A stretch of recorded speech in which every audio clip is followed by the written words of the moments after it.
Welcome to Magnificat TV News, dedicated to bringing you the news of the Church. Today is Wednesday, July 22nd, 2020.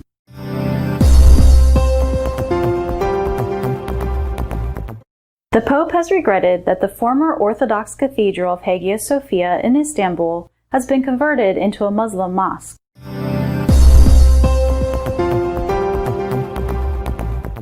The Vatican has approved a vademecum that dioceses and religious congregations will have to apply when there are cases of sexual abuse of minors.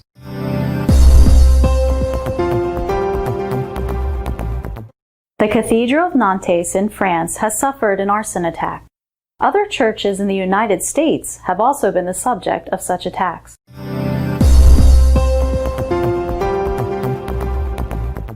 Caritas International, chaired by Cardinal Tagle, has requested that the debt of poor countries be forgiven and for an end to sanctions.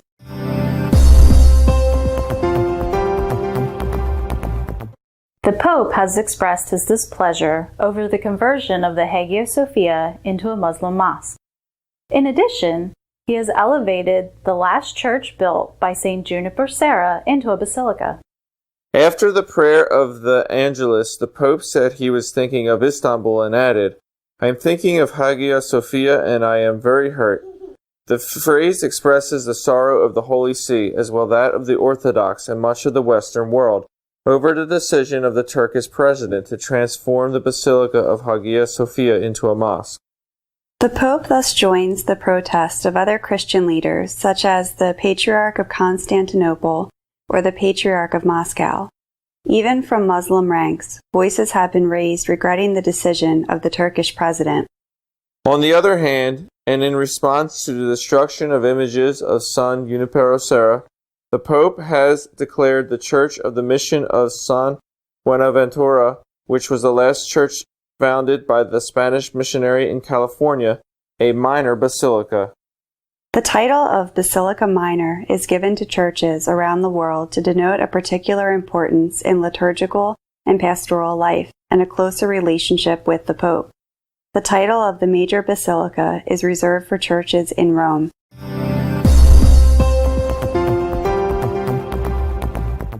The diocese will have a very clear model to follow when prosecuting the sexual abuse of minors by consecrated persons. The Congregation for the Doctrine of the Faith has published an instruction manual to guide step by step those who must find out the truth when a minor is abused by a cleric. A precise and timely response to the most recurring questions is what the new Vadecumen of the Congregation for the Doctrine of Faith offers. It is an instructional manual which, in just over 30 pages, responds to the main issues in the treatment of cases of sexual abuse of minors committed by clergy. There are 4 requirements that emanate from the Vadecumen. First, the protection of the person. Church authorities must strive to ensure that the alleged victim and her family are treated with dignity and respect. Similarly, it can be done with respect to the accused. The manual stresses recalling the importance of protecting the good name of the persons involved. Although in the event of danger to the common good, it emphasizes that the dissemination of news about the existence of an accusation does not represent a violation of reputation. Even when it is evident that he committed the crime, the accused must always be guaranteed the right to a defense. At the same time, from the moment that the news of a possible crime is received, the accused has the right to request a dispensation from all obligations inherent in the clerical state, including celibacy. A second aspect that emerges from the Vadecumen is the requirement for scrupulous and accurate verification of all information received by a bishop of the diocese about an alleged case of abuse. Even if there has been no official complaint, the document suggests evaluating all information received and going deeper into it. The sacramental seal remains valid, and in that case, the confessor will have to convince the penitent to report the alleged abuse by other means. The third aspect concerns communication. The obligation to respect official secrecy is recalled. Although during the preliminary investigation, the alleged victim and the witnesses are not obliged to remain silent, In any case, it is requested that any untimely and unlawful dissemination of information to the public be avoided, especially during the preliminary investigation. At the same time, it is explained that if there is a judicial seizure or in order to hand over the documents by the civil authorities, the Church can no longer guarantee the confidentiality of the documents acquired. As a fourth aspect, it is stressed that even in the absence of an explicit legal obligation, the ecclesiastical authority must inform the competent civil authorities whenever it considers this indispensable to protect the offended person or other minors from the dangers of possible criminal acts.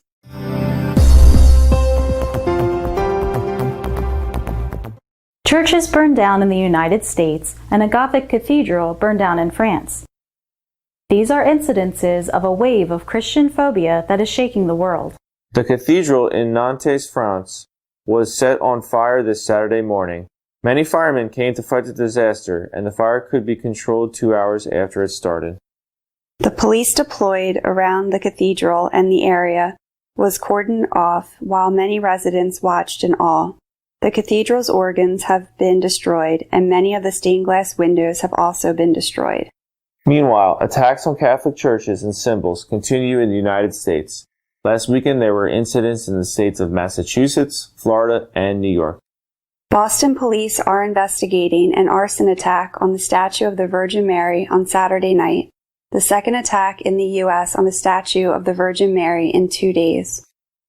On July 10th, the Brooklyn Diocese announced that New York City police were investigating the vandalism of a statue of the Virgin Mary at Cathedral Prep School and Seminary in Queens. Similarly, last Saturday morning, the sheriffs of Marion County, Florida, sent their agents to Queen of Peace Catholic Parish in Ocala, which was burned down as parishioners inside prepared for Mass. In California, the San Gabriel Mission, the first founded by San Junipero Serra in Los Angeles County, has been burned down. Although there is no official confirmation, all indications that the fire was arson.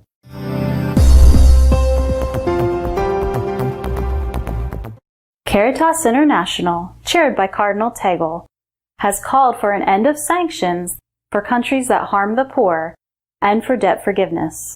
During the press conference to present its annual report, Caritas International, chaired by Cardinal Tagle, has called for the cancellation of the debt of poor countries and for a review of the sanctions that affect civilians without producing acceptable results. Debt and trade restrictions cut off bridges to the rescue of entire populations far beyond the borders of the countries directly affected. Cardinal Tagle, president of Caritas International and of the Congregation for the Evangelization of Peoples, sent a message of hope with the conviction that the many changes we have experienced and are experiencing are an opportunity for the future to build a new connection of solidarity. We are one human family, the Cardinal recalled, and the feelings of closeness that the pandemic has awakened, which affects everyone, cannot be forgotten without leaving a sign, and that sign must be the capacity to give new responses. Caritas International is currently helping nearly 9 million people in 14 countries, including Ecuador, India, Palestine, Bangladesh, Lebanon, and Burkina Faso. In addition, some 2 million people are benefiting from funding programs totaling 9 million euros in different parts of the world. According to the World Food Program, the number of people facing hunger in the world as a result of the pandemic could double to reach 230 million. There is a lack of food in Africa, as well as floods, droughts, locust infestations, and poor harvests in many countries adding to this.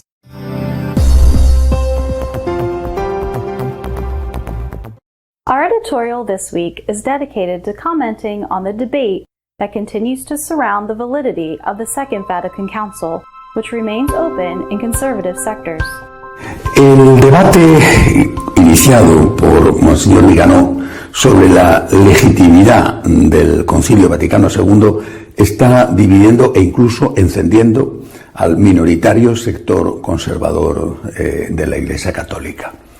Por un lado, están los que dicen que no es un concilio ecuménico, que tiene que ser borrado de la lista de los concilios ecuménicos por los profundos errores que contiene. Por otro lado, están los que afirman que lo que hay que hacer con el Vaticano II es aplicarlo, leerlo y aplicarlo en continuidad con los concilios anteriores, con la tradición de la Iglesia, con la palabra de Dios. Esta división en el campo conservador, lógicamente, hace que se froten las manos el sector contrario, el que quiere aplicar el concilio en ruptura y con el llamado espíritu del concilio. Resumiendo, podemos decir que en este momento hay tres posturas. Por un lado, están los que consideran que el Vaticano II no es un concilio. Por otro lado, los que dicen que es un concilio. Y, en tercer lugar, están los que afirman que es el concilio. No es un juego de palabras. Los que dicen que no es un concilio, repito, consideran que está lleno de errores y que hay que olvidarlo.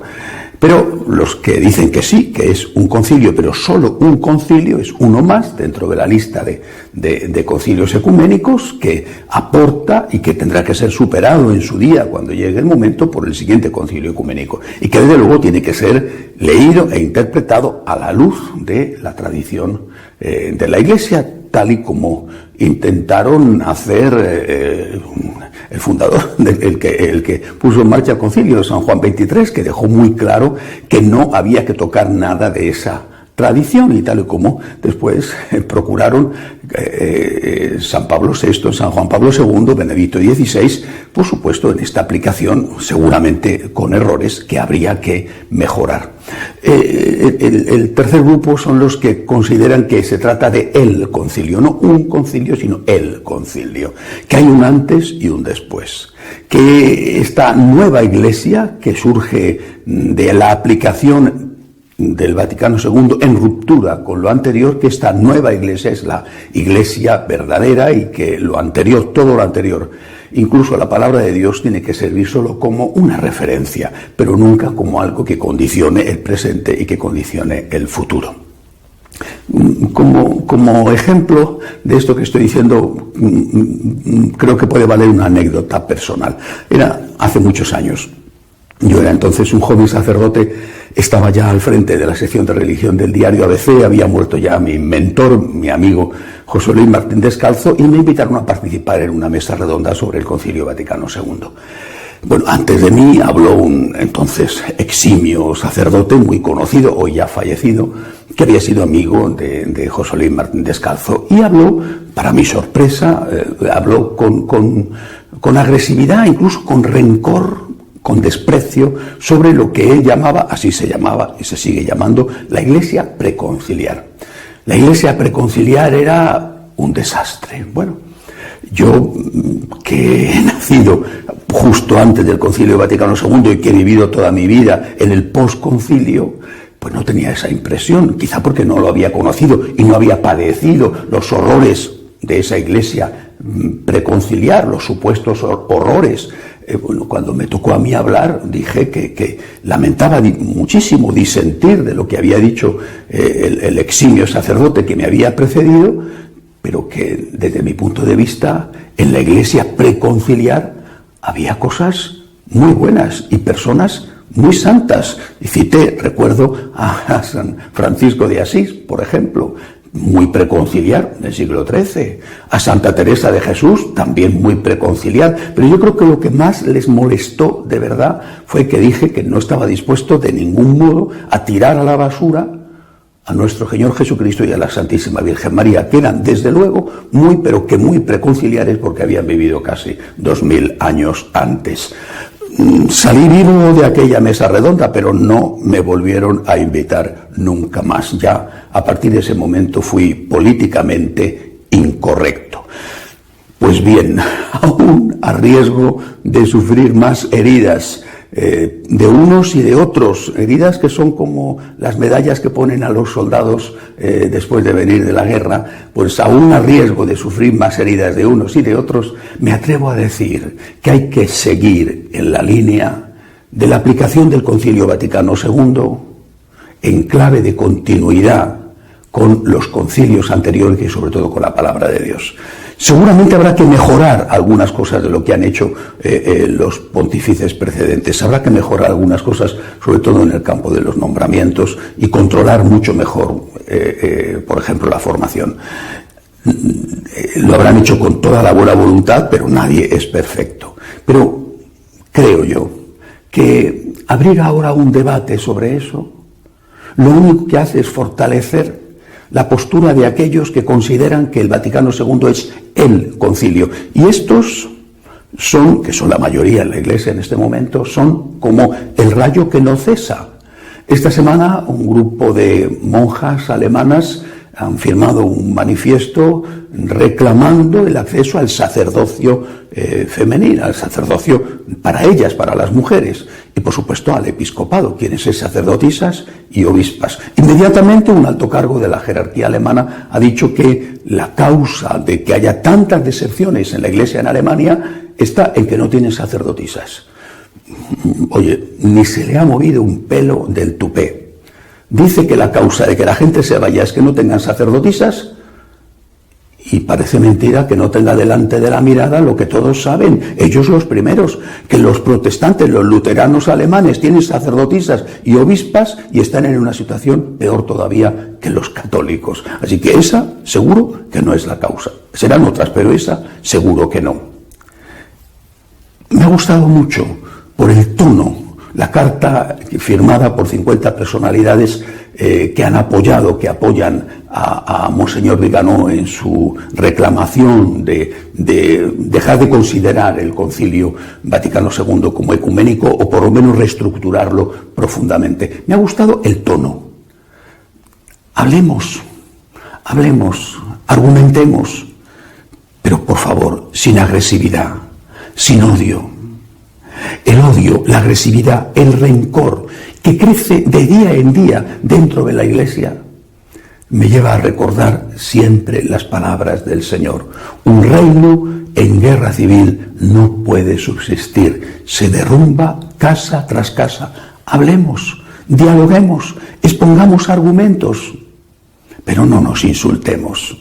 Cuando se pierde la caridad, se ha perdido la razón.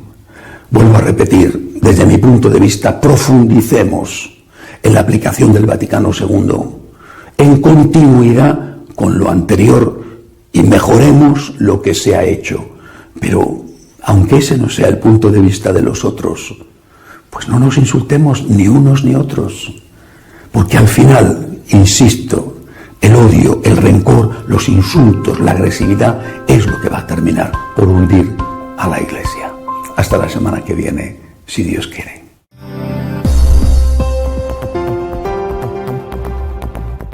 If you wish to keep up to date on what is happening in the Church, please follow us online at www.catholicosonline.org. We will see you in 2 weeks, God willing.